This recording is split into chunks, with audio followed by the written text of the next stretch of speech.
অন্তঃসত্ত্বা দীপিকার পেটের ওপর অরির হাত দেওয়ায় এবার চটলেন দীপিকা ভক্তরা। আবার এই নিয়ে অনেক কটাক্ষও হচ্ছে। এখানে আসল ঘটনাটা কি জানাচ্ছি। গেল শনিবার মুকেশ আম্বানির ছেলে আনন্দ আম্বানি ও রাধিকা মার্চেন্টের সঙ্গীত অনুষ্ঠানে বেগুনি রঙা অর্গানজা শাড়ি পরে হাজির হয়েছিলেন দীপিকা পাডুকোন।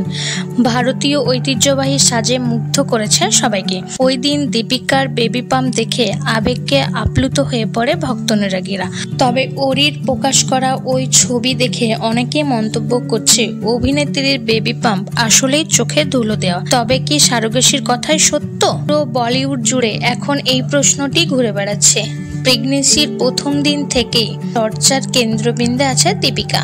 নেটিজেনদের একাংশ বলছে, প্রেগনেন্সির পরিকল্পনায় দীপিকা নাকি প্রেগনেন্ট নয়, সারোগেসির মাধ্যমেই মা হচ্ছেন তিনি, কিন্তু সেটা প্রকাশ করতে চাইছেন না, আর তাই নকল বেবি লাগিয়ে ঘুরছে।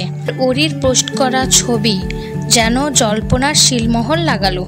বেশিরভাগই অভিনেত্রীর বেবি পাম্প দেখে স্বাভাবিক মনে হয়নি। কটাক্ষ করে বলছে, তাড়াহুড়ো করে বেবি পাম্প ঠিকঠাকভাবে পড়তে ভুলে গিয়েছে। অনেকে আবার প্রিয়াঙ্কাকে প্রসঙ্গ টেনে এনে বলছে, প্রিয়াঙ্কা কিন্তু সত্যটাই বলে দিয়েছে। স্বাভাবিকভাবে প্রেগনেন্সির সময় হবু মায়ের দেহে কিছু পরিবর্তন দেখা যায়, কিন্তু দীপিকার কিছুই হয়নি। তাই সকলে দীপিকার বেবি পাম্প নকল বলছে, কিন্তু দীপিকার ভক্তরা বলছে দীপিকার প্রেগনেন্সি মিথ্যে নয়। তো শাড়ি পরার কারণে বেবি পাম্প ঠিকঠাক বোঝা যাচ্ছে না। তো বন্ধুরা, আপনাদের কি মনে হয় অবশ্যই কমেন্ট করে জানাবেন।